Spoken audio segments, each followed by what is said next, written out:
when I did seriously consider, well, maybe this isn't meant to be, maybe I've taken this as far as I could, I'd hear my dad look at me saying, "You'll never amount to anything."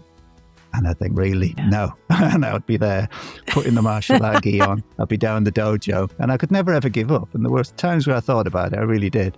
So, you got to kind of weirdly be thankful for that. It's a strange thing to be thankful for, but that gave me the tenacity to never give up. That now has transferred to all sorts of other things. The world record attempts, you're writing a book, the coaching.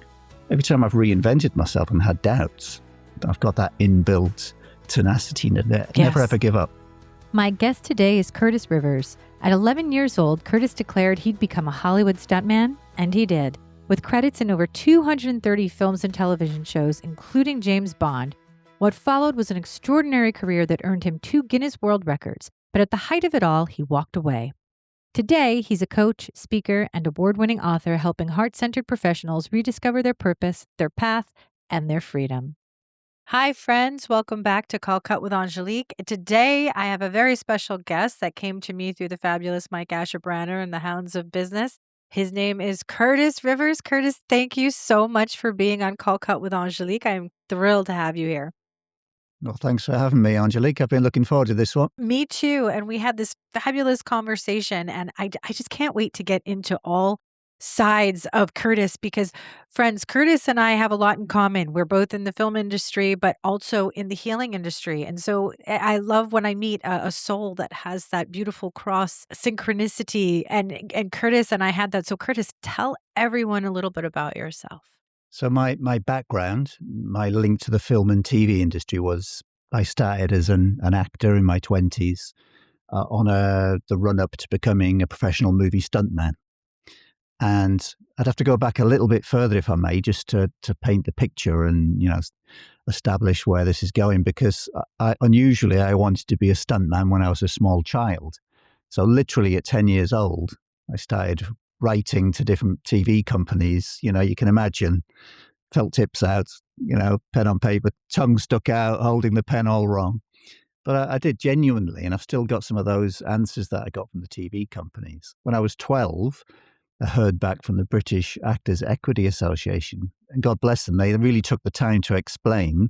Even though I was only 12, they treated me like a young adult and said, "Thanks ever so much for writing. It's going to be a long journey to be a stuntman, and this is what you'll have to do." And they went on a couple of sheets of A4 paper to explain that I'd have to become a child actor, that I would have to start taking up martial arts and this kind of thing, right up to like black belt standard, and I'd have to become a parachutist and a hang glider pilot, and this long, long list. There was about 20 things on this sheet, and I had to pick a minimum of 6 of these different skills. And I read that, and as a 12-year-old, my heart sank because I wanted to be a stuntman because I'd seen it in a TV show, The Fall Guy, if you remember that, with Lee Majors. That was my favorite TV show. That's what it was based on, nothing else. And the fact that also I was a geeky kid, I wasn't really sporty, but when I played with other kids and we played dares, who can climb the highest tree, who can leap over that stream, or that's where I would come into my own because I had that kind of built-in courage. And unlike playing football, soccer, rugby, any of these games where I'd be hopeless, 2 left feet, as this young lad playing dares, suddenly I could go higher and further and faster, and I kind of got to sort of fit in. It was my little in with the kids, so to be popular. So, yeah, I took that, and I took a little bit of on board. I started doing amateur dramatics when I was 12, and then I started doing some martial arts, and I was boxing by 15 competitively, jumped out of an aeroplane at 16. So I was kind of driven even as a kid, and it wasn't until I was 18 where I had a job that could pay for all of this training. It's very, very expensive, that I committed and said, no, I am going to do this. I will be a stuntman. Well, I didn't know it at the time, but I was planting seeds in my subconscious, doing things that I would later do, in terms of visualization, affirmations, and so on. Didn't realize I was just doing it kind of intuitively. But I went on to become a stuntman, 7 years later. I was at Pinewood Studios in a James Bond film. So the background was as a child, and I became a stuntman. And in that journey, the 2 paths started to grow apart as I became a more spiritual man and grew in that respect. That they distanced. The Curtis was on the film set, the alpha male, the macho, the tough guy, which was all an act. all of that side drifted further and further away until by midlife, a change had to come. And that's how I've ended up becoming a holistic life coach and soul guide. Wow. Oh gosh, we're gonna have so much to talk about, Curtis. But what I really love about that, right, is the planting seeds even as a child, because I feel children are really magical at this. But unfortunately, some adults get in their way. But for you, it seems like you were so single-minded focused, and how incredibly amazing that they went out of their way to tell you exactly how to do it and that you did it. So, I mean, I kind of feel like there are no accidents when that stuff happens, that the universe conspires for us to be exactly where we're supposed to be. Yeah, I think you're right. And there were times on the journey where I wondered if that was the case. And we can come back to this later in terms of them kind of natural abilities. So, my natural abilities as a child, things that were effortless, were things like writing. So, even though I was shy, as an adult, I'd say it's communication there, but very, very shy person, a bit of a loner as a child. But when a pen reached paper, I could write poems. I could write a word down the side of a sheet of paper, like on a gift card, the person's name, and immediately come up with a rhyme, just straight onto the card. I could write poetry and creative writing. That was kind of natural to me. Whereas the stunts and the physicality didn't come natural. I had to really work hard on that. So it's interesting how it went full circle. And everything happens for a reason, doesn't it? I couldn't be doing half the stuff that I'm doing now had I not made that journey and learned what I've learned to pass on to others so that they don't make the same mistakes. No, you've hit it 100%. Even for me and my own journey, I remember I couldn't dance for anything as a kid, and I was in musical theater. And I remember the director's like, well, you're an actress who can sing and kind of dance. And so is a dancer who can sing and act, And I thought, yeah, I can't. And I remember we were doing Anything Goes, and the choreographer said, I've never had a Reno Sweeney that doesn't dance. I said, well, I don't know what to do, you know. But fast forward, it planted this thing in me, and I thought, gee, why don't I want to dance? And I ended up becoming a ballroom dancer. And not only becoming a ballroom dancer, but going out and doing it to the highest levels of dance sport and teaching. And I thought, how interesting how all of these things in our lives push us to go in a direction that at the time we don't really know why we're being guided that way. Even with me with dance, and you may feel this too in your journey. There is a reason why it was dance specifically more than the others, because I did the others, but dance and movement has a lot to do with healing and how you can really get back into your body. When I would tell people that dancing saved my life, I meant it. And movement puts you into that meditative state. Yeah. So I 100% resonate with what you're speaking about right now. Just thinking it, listening to you, it's interesting, isn't it? Because there would have been some people who were put down as somebody with two left feet, or maybe dancing is not your natural ability, bless you. You stick to the acting. You're a great actress. And you could have really took that on board and hurt your heart and said, okay, I can't, and that limiting belief could have been born, I can't dance. And yet you chose to resist that. There's something in you deep inside that went, no, like I'm not having that. Right. And I had the same thing. I had my father basically say that I would never amount to anything. He told me to give up on these pipe dreams for goodness sake. And that's not something you want to hear when you're struggling and you go to somebody for some help or advice or encouragement. And I don't say that as a sob story because in a weird way, and for years I kind of resented that. But in later life, when I looked back, I realized that was a gift, that gave me the tenacity to never, ever, ever give up. And there were plenty of times I wanted to, battered and bruised in the training. I do some martial arts and I really needed to win a judo fight, say. And it'd be a really tough fight and I'd get a draw and I didn't get my next bell. That meant another 3 months of training. And I'd be like, oh, maybe this isn't for me. A letter would arrive to say, oh, it's not first Q brown belt. You need to be first Dan black belt now. Like, that's another year. And a silver medal would become a gold medal. And they were forever pushing the goalposts. And when I did seriously consider, well, maybe this isn't meant to be, maybe I've taken this as far as I could, I'd hear my dad look at me saying, you'll never amount to anything. And I think, really? No. And I would be there putting the martial art gi on. I'd be down the dojo And I could never ever give up. And there were times where I thought about it, I really did. So, you got to kind of weirdly be thankful for that. It's a strange thing to be thankful for, but that gave me the tenacity to never give up that now has transferred to all sorts of other things, the world record attempts, you're writing a book, the coaching. Every time I've reinvented myself and had doubts, I've got that inbuilt tenacity to never Yes. ever give up. Yes, I love that. I call it like I'm a stupidly optimistic person. And so even when people are like, "Oh, you can't." It's like, "Yeah, we'll see about that."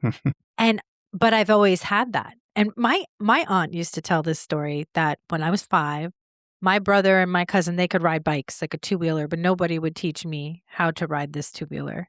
And I wanted to do it, and I kept asking everybody, "Will you show me how to ride the bike? Will you show me?" No. And she said to my mother, "I watched this girl by herself get up on the bike, fall off, get up on the bike, fall off. And an hour later, I watched her go woo, woo, by herself, back and forth, back and forth." Now, I don't remember this, but my aunt always told this story. And if that is ever absolute what I tell people, get on the bike. You can teach yourself the bike. People aren't going to help you all the time. People are going to tell you you can't do it. And they are going to be people who should be loving and protecting you and people who theoretically should be your tribe that lifts you up, but they may not be. They may be your biggest adversaries and what you have to come up against. And so your mindset is 100% what's going to get you through to that finish line. And for good or for bad, right? If you go one way and you say, "Oh yeah, you're right, I can't do it," versus, "You know what?" And I hate to say it like this so early in the podcast, but I feel like if there's people that you wanna F you, it's kinda good because sometimes those people that you wanna be like, "Yeah, you know what? Oh, no, you're wrong. You're wrong about me. You're wrong about this." Those people are good. They challenge you. They challenge your shadow, and they force you to step into your light. Everything you said before, they kept moving the goalpost, but you kept hitting the goal. That says a lot about who you are as a person and your fortitude and your strength and your belief in yourself. And the idea that if you never give up, you actually do get exactly what it is that you're looking for. Yeah, it's very true. And it's incredible when you do it for them reasons, whether it's consciously or unconsciously. So me trying to prove my father wrong, for instance. It's amazing when you've already done that. And so I became a stuntman. I'd been in a James Bond film. I had a couple of scenes with Pierce Brosnan in Tomorrow Never Dies. And, I was there doing it. And then when it's like, I'm going to go for this world record, it was the same thing. Like, what makes you think you could do that? Seriously? You want to grow up, son? And it's like, I mean, you said that 10 years ago about this, but I did that. And, what I realized eventually as I got into personal development was actually it was a little bit deeper than trying to prove my father wrong. It was the little boy trying to, reach out to a dad, for love and support, really. Because people said at the time, I did one world record and quite quickly broke another world record. And I was then planning a Canadian expedition to break numerous records. A few people close to me said, "Well, what are you actually doing? You had an ambition but when will you be happy? You never celebrated," something I've corrected since, but back then I didn't celebrate the first record. I didn't celebrate the second. I was too worried about the footage and getting it to the news station and the interviews and verifying the record and then moving on to the next one. And I was the little boy, wanting his dad to say he loved him. That's what it was. Oh, yeah, I resonate with that 100%. I think we talked a little bit about our dads the first time, but you know, I say this all the time. Most people just want to be loved. And it is this drive to be loved that actually sets us off on these paths. Be- Sometimes it's a toxic love, right? We're looking for validation from the world because we didn't get validation from the person that we wanted it from. Sometimes it's an inspirational, because it's like, you know what? I love myself enough to give me this, and I'm going to go. And this is not from a narcissistic perspective, but this is really just from a really trusting the machine and trusting your soul that this is exactly where you're supposed to be. Um, I do want to ask you though, because I know the audience is going to want to know. What world records did you break? I broke 2 world records. The first one was the longest duration parachute jump. So the world record was 40 minutes. Somebody had kind of accidentally in the US military got hooked up over the desert with thermal activity and they couldn't get down. They'd stayed afloat for 40 minutes. It's a crazy amount of time. Normally you're down in 5 minutes. And I was hang gliding at the time. And I thought, wouldn't it be great? What would have to happen? These modern canopies to be able to fly that like a hang glider, to actually stay up that long on purpose. And so Operation Hawk was born. That saw me jumping out of hot air balloons at 30,000 feet, dressed as a spaceman with an oxygen system on, all these thermal wear, and going through all the little challenges to capture that on film. So I jumped high altitude, opened my parachute as soon as I was out of the hot air balloon, and I flew many miles across the Andalusian mountains and touched down 45 minutes later. So I broke the world record by 5 minutes. I was rather pleased with myself. And as part of that, what happened was I had a documentary crew following me, and what we hadn't anticipated was the weather was like vicious to us. And it's like being in the business. You've got a schedule to stick to. You've got a finite amount of shooting hours and crew and that kind of thing. And we were hemorrhaging money because it was going, what was meant to be a quick week in Spain turned into 3 weeks traveling right across to North Africa, and it was hemorrhaging money. So I was asked to come up with a backup plan. So something else we could do if we couldn't get up to 30,000 feet.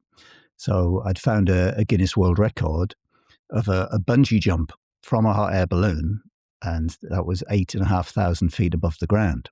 So I had the know-how then My to God. work out how to do that.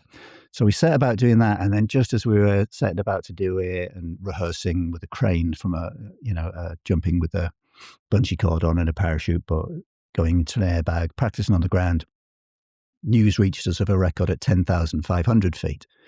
So we set it further still. So long story short, I jumped out of a hot air balloon at 15,200 feet above the ground, attached to a single bungee cord.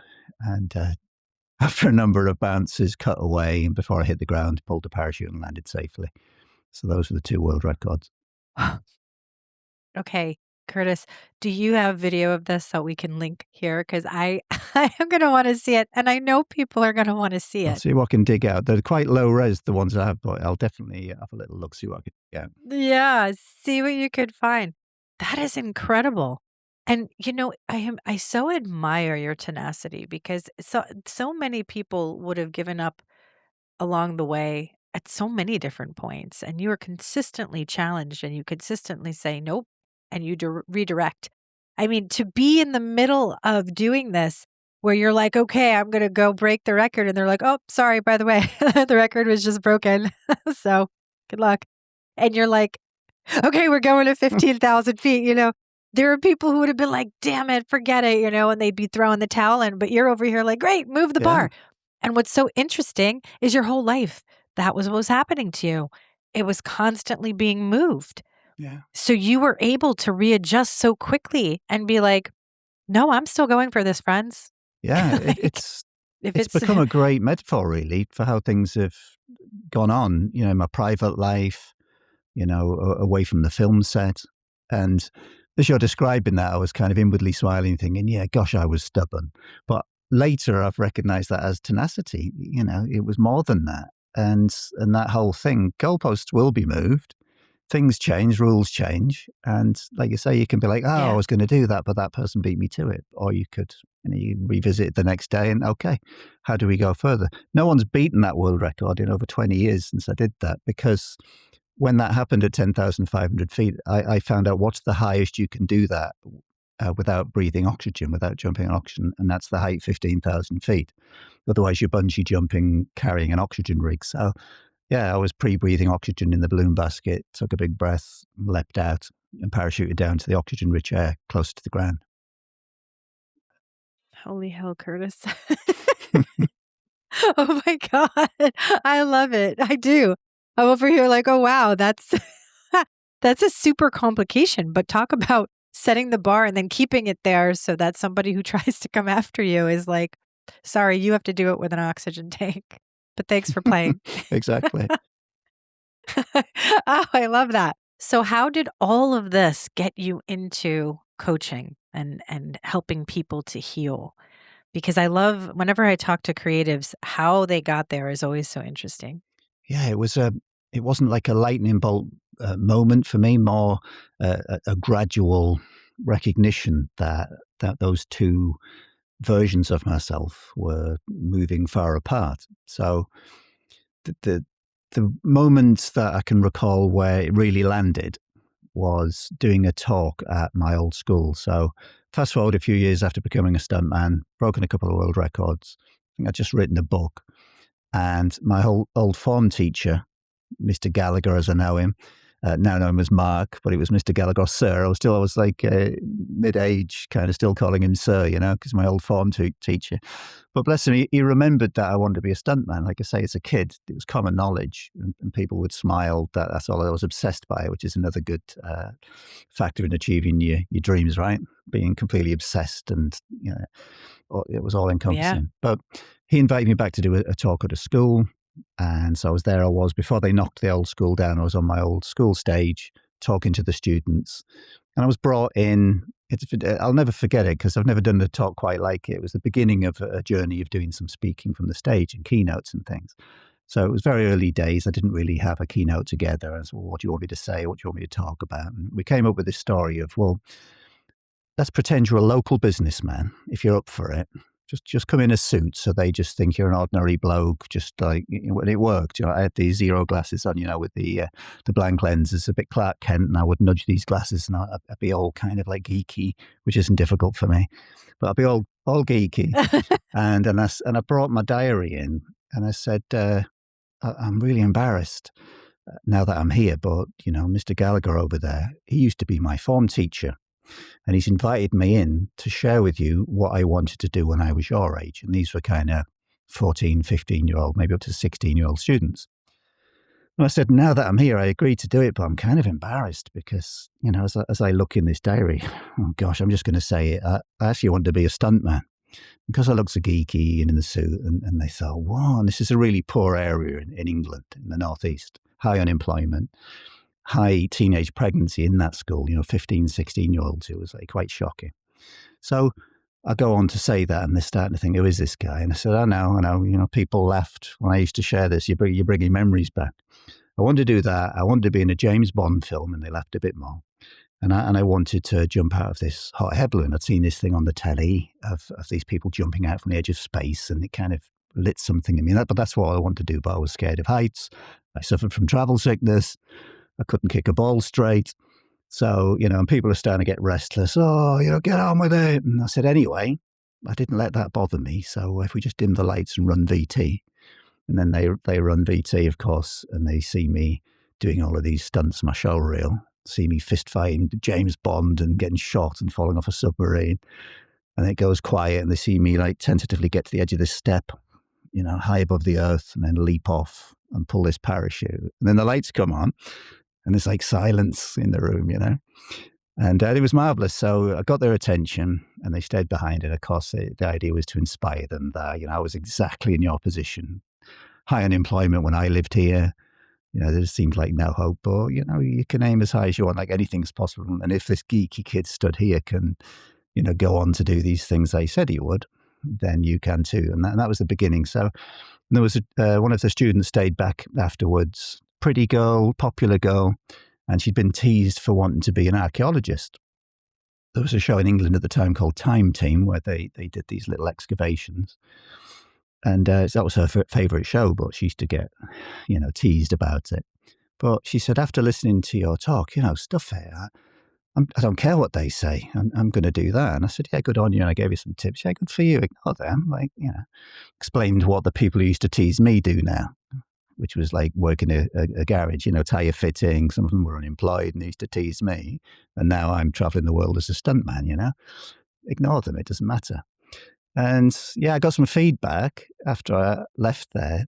The guy, Mr. Gallagher, Mark, he got back in touch with me and said, what did you say to such and such, that girl? Which girl? The girl, he explained. Oh, yeah, the archaeologist one. Why? He said, she's like a changed person. She's knuckled down. She's changed her friendship circle. She's asking about placement in a college, and she wants to study. And I thought, great, If just one person in that room, is touched, that's what I want to do. You know what?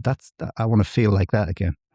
Week later, I was on a closed set with an actor called Robbie Coltrane, guy who portrayed Hagrid in the Harry Potter films. A show called National Treasure, and we had to reconstruct a historic rape scene. So it was the Me Too movement, historic, based on a true story, but we're in a 70s trailer reconstructing a rape scene. So, I went ahead and went through that. It wasn't that graphic. A lot of it was inferred, but you can imagine the energy, what a difference, that low vibrational energy. And so the trip back, and this is what I go to, I paused for a moment and I thought, what am I doing? What a difference. A week ago, I was moved to tears. Backstage, something had flowed through me to touch the hearts of people. And here I am driving home. And that's my contribution today. I've made something realistic, like a very uncomfortable, unsavory moment, reconstructed. And people since have said, just TV. But no, it's more than that. That was my contribution. I want to do more of the former and less of the latter. And that was the beginning of that decision. No, I'm not following my heart. And I was good at the mindset thing. I'd mastered that, and I'd written about that in my first book. Law of attraction, getting that resonance going.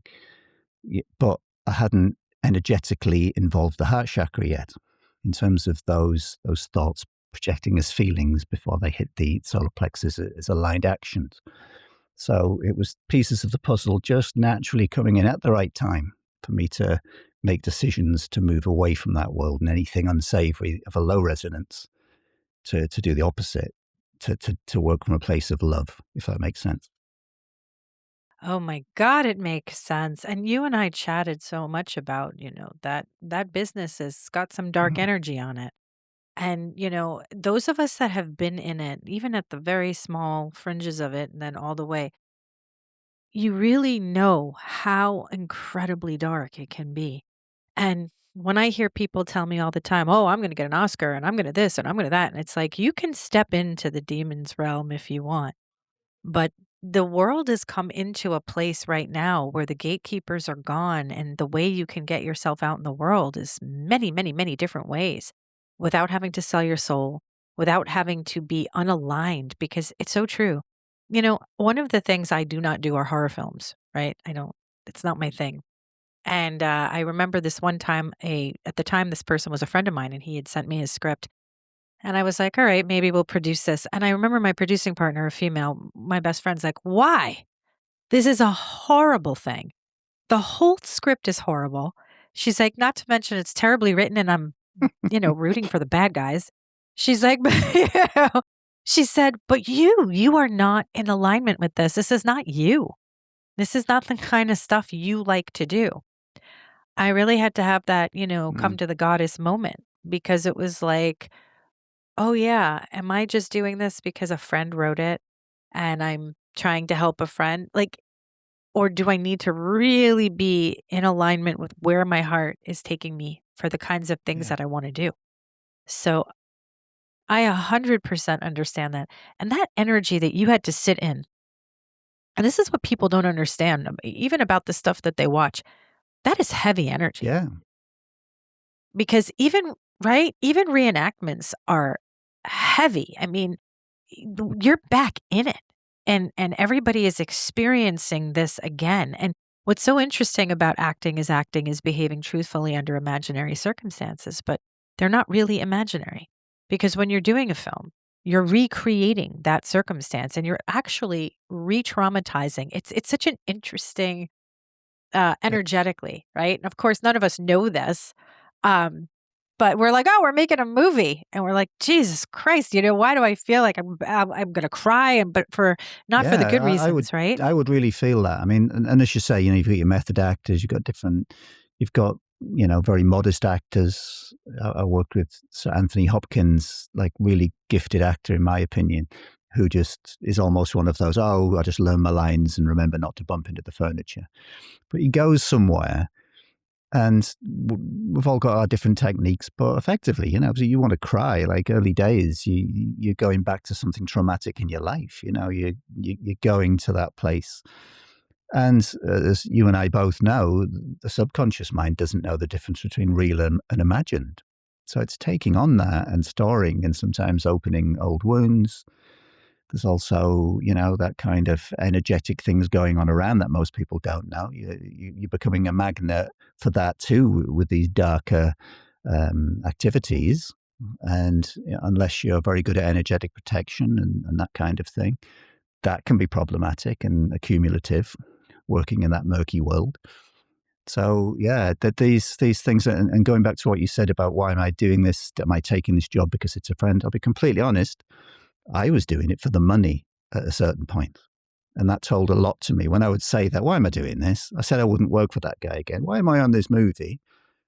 And it was because you're on 3,000 a day.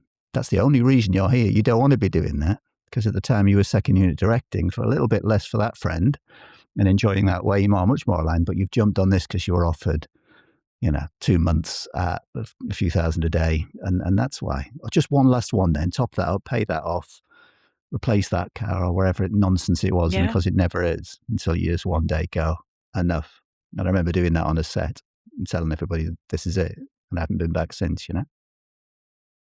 Yeah, well, good for you. It's so hard. And when the money comes in, it's good money. I mean, you do get paid very well on a lot of these things. But you know what I find so interesting too? I mean, maybe you see this even with celebrities. People will say to me, "Oh, I want to be a celebrity. Look, they have this and they're like." So many of them have had to sell their souls to get where they have been. And it's for a reason. And the reason that they take that energy, whoever these, entities are, is because those people are magnetic. They have intense, intense light. And so I've always felt like the darker energies co opt that light to control them so that they don't use that beautiful magnetic energy to help elevate humanity. They use it to keep humanity down in these lower levels of consciousness. And so these celebrities are targeted in a lot of ways to say, oh, we're going to make you this and we're going to make you that. And then their energy is harvested. And it's harvested so that they can now use that to, do all of these things. I mean, if you look at how many films that we see, how many are depressing, how many are violent, murdering this one. If we look back in some of these old films, there was no blood, but we got the point. It was implied. Now it's like if they're not raping somebody for real or they're not, ripping somebody's body apart and tearing their soul out. I mean, these are things that our children are watching, and it's a lot of really negative energy that Yeah. it doesn't need to be. And so, I believe that there is a new wave, and you're in this wave, and I see a lot of people that are in this wave.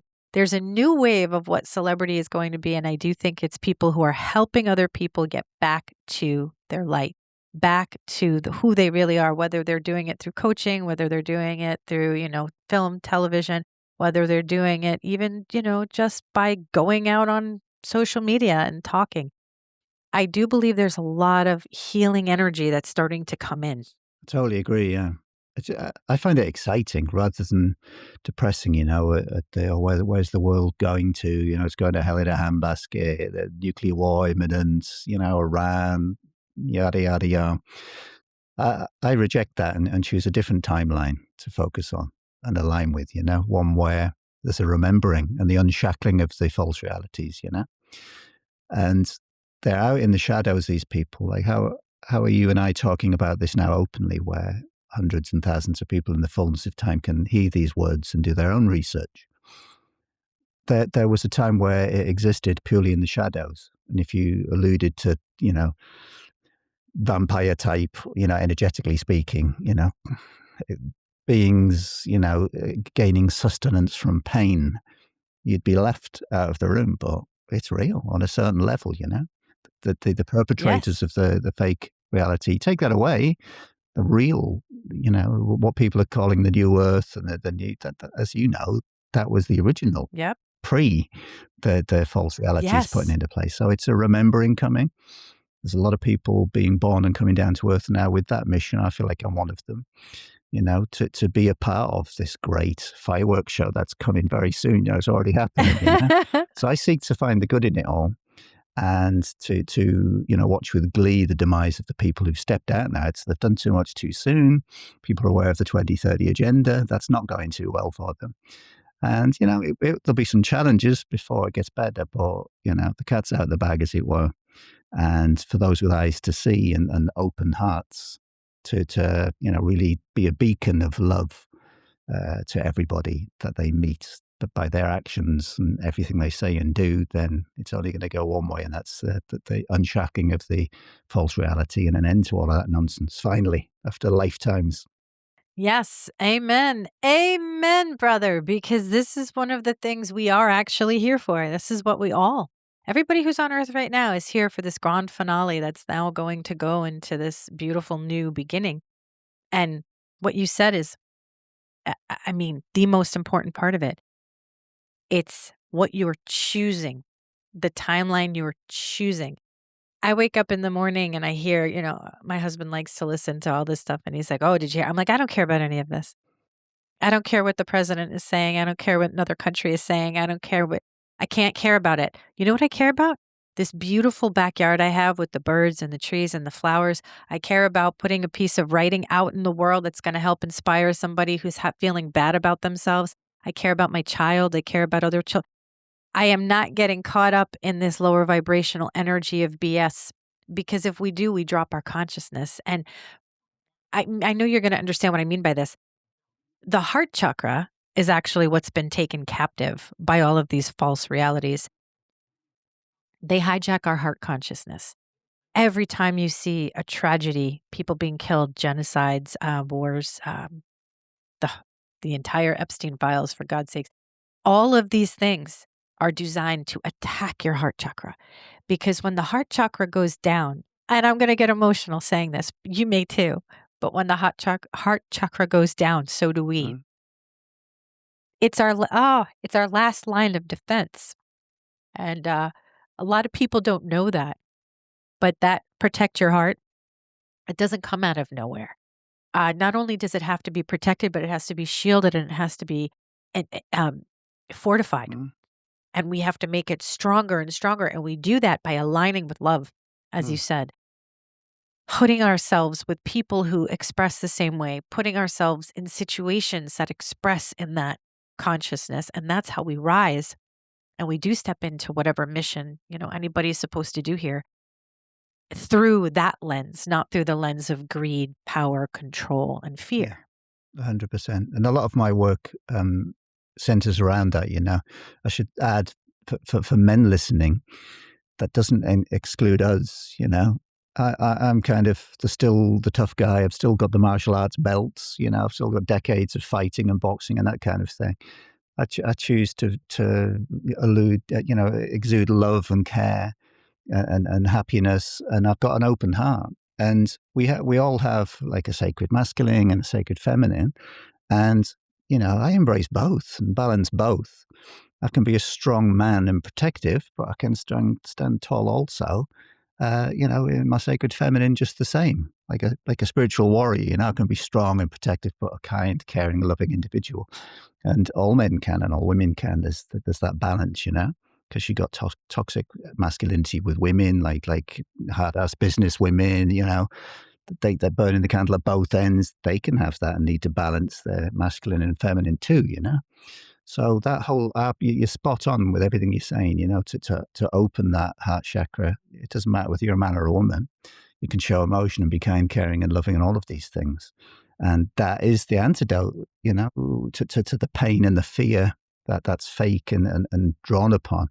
Like you say, anything that they can do from the film industry, from the top down, from the script writers, rejecting the love and light scripts to go with darker and darker subject matter, to the media telling the story, creating this false that people believe is true. The syndicated news stations all saying the same script verbatim, which is all nonsense. If I catch myself in the at the checkout and I see a newspaper, because I don't buy them, I don't listen to mainstream media. If I catch that, I sort of do it very momentarily, not to see what's going on in the world, but to see what the fake narrative is, what they're trying to peddle now. Yep. Oh, which virus is it now? Which fake politician is? That's interesting. Okay, we're going down that route. I shake my head. They're panicking now. That's an act of desperation. That just see it for what Yeah. it is. Well, it's so funny you say that. A lot of, and our president says all the time, it's central casting. It's central casting. And it's like he's actually telling you all the fuckery that is going on, and people still don't believe it. It's just, friends, it's a made up story. Everything is once upon a time, but here's the trick. In order for them to create the world that they want, which is where they, hunker down and humans are basically used for whatever, we can give to people who are in higher positions, we create that with our consciousness. So if we believe the story, we create it for them. That's why we got to tell another story. When they say the pen is mightier than the sword, by God, they mean it. It was actually me watching The Neverending Story, and I was listening to, and I watched that since I was a kid, but I was listening to the song. And as I don't know what came over me, Curtis, but suddenly it was like it hit me. And I was like, the only way we write our way out of this. That's how we get out of it. We're not going to fight our way out. We're going to write our way out. We have to change the script, and the script from fear to love. It's flipping that script. Going back to what you said in the beginning about the organic, angelic human timeline that we have to reconnect with, because that's the blueprint that we all have that's been inverted and reversed and, taken us off course. So yeah, I am with you, brother, waving that flag, whatever that flag looks like. I say nice shiny stars, to tell people this is who you are. But we can't support their narrative. That's the trick. We've got to do what just what you said before, almost dismissing it and being like, no. I look at it to see what line of bullshit they're giving us, but I don't accept it. I think that it's a powerful thing if you turn your back on it. It's like dealing with narcissism. The narcissist will go on and on to get a rise. I used to live with a narcissist for nearly 20 years, so I speak from experience. The prodding of the chest to get a rise out of you, I would try and walk away and go on, turn your back, you coward. Like anything to press my buttons before I knew any better, desperate. And eventually it's like sticks and stones, just doesn't have any power. I've turned my back. And I'm mindful of there was a TV version of the Merlin story that I saw with Sam Neill playing Merlin years ago. And there's a scene at the end where he turns his back. I think it's Morgana, the witch in it. And she's got all this power still, and they whisper to each other, and they all nod, and they just all turn the back on the witch, and she's saying her words, and she's spouting her spells, and they just walk to camera, ignoring her. Don't you ignore me! She realizes, and she disintegrates and obliterates into 1,000 pieces, because suddenly she has no power anymore. They only ever had power when they internalized them and believed it, And same with narcissism, and same with the dark agenda, and the parasitic beings kind of running the show. They only have power if we buy into it. If we embrace it in love and kindness and turn our backs, there is no power. It's so funny. I remember The Wizard of Oz when the Wicked Witch of the West shows up the first time, and then there's Glinda says, "Oh, be gone before somebody drops a house on you." And it's so true. It's like, oh, shut up. Enough with your good garbage. It's all just BS. But we've been conditioned to believe it, and not only to believe it, but to create that reality. I always say, you have to master your mind before somebody else does.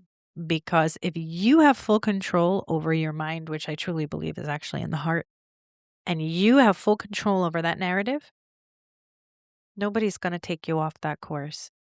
They're really, that's why deeply spiritual, and actually I should say deeply religious people are so terrifying to those beings, because regardless of the constructs that are religion, because there's a whole other layer of that, but people who have absolute faith that something good will always overcome something evil are dangerous to people that want you to believe that there is no hope, that this is the way it's going to be. And you're going, and we do this for your safety. We're going to put you in a smart city for your safety.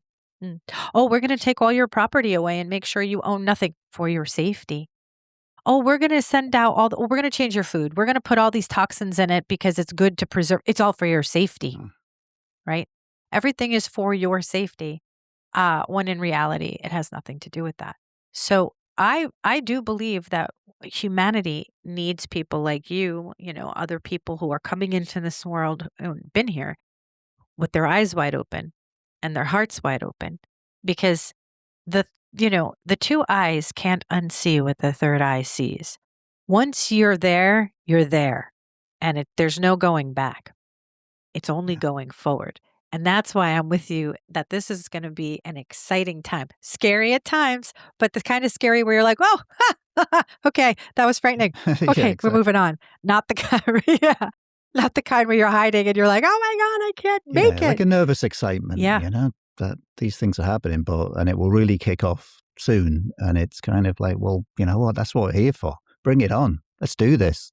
And all of these things we've been through are preparing us for this, not to mention previous lifetimes and millennia of build up to this. And we're here for the show and to be part of it and make sure it happens. So it's kind of exciting. No matter what happens, we're in for a ride, and I'm ready for it. Me too. And to just tell people out there not to be afraid, because there's nothing to be afraid of. When you understand that the majority of things are illusion and that you are way more powerful than you believe you are, then you can pull yourself back. Do what Curtis said. Choose the timeline. Be like, no. I'm here. I'm safe. I'm okay. I'm going to go have a delicious cup of coffee or whatever I'm going to do today. Realign and refocus. Don't get caught up in the fear, because it's all going to be okay. You're absolutely right. And I just want to say something, because you said this a little bit before, and I don't want to miss it. Your observation and what you said about the masculine and feminine, and especially men and women, is really, really important, because even those narratives have been twisted in order to take us away from our power. The toxic masculinity stuff has come mostly from men who are being told, this is how you have to be, and this is how you can't be. Don't do this, don't do that. If you do this, you're considered that. All these labels that are put on people in order to box them out of their own divinity. And so I absolutely love what you said. And I love that that's part of what you teach people, is to really stand there and say, no, I have to have that balance. Male and female, I have to, because yes, the laws of the universe, there is the law of gender, meaning that the masculine and feminine principles must be balanced in order to have mentalism working at its highest and best. So that is brilliant. And I know so many men and women who need that, because they're out of touch with that part of them. They believe the narratives, and then they criticize themselves for the parts of them that are trying to just be expressed in that normal, polarity sort of way. Polarizing sort of way, masculine, feminine, and they don't need to be. Yeah, definitely. Yeah. Also, it's fair to say, it's not only the kind of toxic masculinity. The other side is also the wounded feminine, which men can inhabit that place as well, playing the victim. They can be too much in their wounded feminine. It's their fault. If I'd have done this one, if I can't believe I trusted her in this, and why, versus being the survivor of that. I went through some stuff. You've been through some stuff. We've emerged the other side of that. We chose to look for the lesson in that.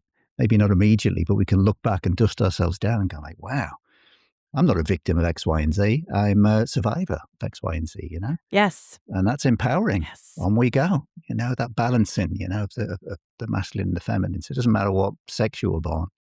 It's the energetic of that masculine and femininity in balance. I see it like two overlapping circles, masculine, feminine, where they overlap in the middle.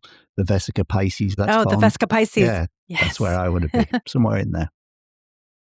Yeah, and that's the spot to be in. It's so interesting. Oh man, Curtis, we can go on. We could go down so many different rabbit holes. I'm going to make you come back again. Deal. Yes, because there's so much. And even when we spoke that first time, I was like, oh my God, this is like a soul brother. It's crazy how absolutely on the page we are. Like, yep, box checked. But to say that is so incredibly important because the victim narrative is one that is always like it's being stoked all the time. Victim, aggressor. And it's just different people pull out and play different parts of that. That's really the story we have to break. Like, we need to just crush it. There is nothing to be conquered. Human beings do not have to be distrustful of anything and anyone with a different consciousness than we do. We can give a human the grace of being human, having a different idea, a different culture, a different way they came here to express themselves. Because all of those are expressions of the divine creator. Every single human. We don't get to decide which human beings carry a spark and which don't. That's not how this works, friends. They tell you that's how it works. That's not how it works. Every single one. And they've even gotten into, there's soulless beings. Yes, there are soulless beings. But when a human has a soul, you see it in the eyes. You can tell. You know exactly when a human being is having a moment when they're really there. And so, our job, and it is a job, is to stand fully in our light and say, we are going forward. We are not going backward. And it's a unifying consciousness of the heart in love, and Curtis, you're going to tell us now where people can connect with you and how they can get in touch with you and how they can work with you, because I do think what you bring to the world is incredibly valuable. It's something that people should, and you're so much fun to talk to on top of everything else. Like, okay, Curtis is like the kind of person you could sit around and just like talk. So, but where can people find you and how can they connect with you? Well, I'm across all social media. If anybody wants to speak and have a little chat about where they're at in life, they can just go to curtisrivers.com, and my online calendar is there just to meet up and have a chat and basically touch base. If you're not quite ready for that and you're thinking, some of this relates, some of this resonates with me, I do feel a bit lost, but I'm certainly not ready to talk to someone like Curtis, that I have a freebie that I've placed on a website called www.alignmentcompass.com. That's alignmentcompass.com. It's a freebie, and it's a little exercise, a tool to use to take a little snapshot of various areas of your life, some of which you probably won't even consider. Most people are thinking of their career or their relationship, but I look at various facets of that, just to have a little deep dive. And that's available for free on that website. Amazing. And Curtis, do you care if I tell people that you're in the new Harry Potter? I don't care. Because so many of us love Harry Potter. The fabulous Curtis is the stuntman for Dumbledore. So he's out there doing his thing, and he's part of the second wave of history with this and was part of the first as well. And he's just out there in the world also showing you, friends, you can do it all. You can do what you love. You can go out in the world and say, I want to be a stuntman at 10 years old and become a stuntman, and then say, pivot. Now I want to do this, but I'm still a stuntman. I still do things, but I also want to help humanity, and I also want to give back. You can do it all. There's no set rule that said you have to be put in a box and stay in your box. The only time we have to stay in our lane is when we're driving a car, and that's so we don't die. But Curtis, thank you so much for being on Call Cut with Angelique. Friends, we're going to put all of Curtis's information in the description. You are such a brave, beautiful soul. Thank you for coming here. I thank the great Mike Asherbrenner for introducing us. This was such a fabulous conversation. And yes, I am going to have you back if you will come. Definitely, yeah, pleasure. Yes, and keep doing everything that you're doing and shining your beautiful light. Friends, please connect with Curtis on social, wherever you can. He really is special. He's got something fabulous to bring to the world that I think we all need. Thank you so much for joining me on Call Cut with Angelique. New episodes drop every Friday. If you like this content, please subscribe, like, share with your friends. And remember, folks, no matter what life gives you, you must always keep shining.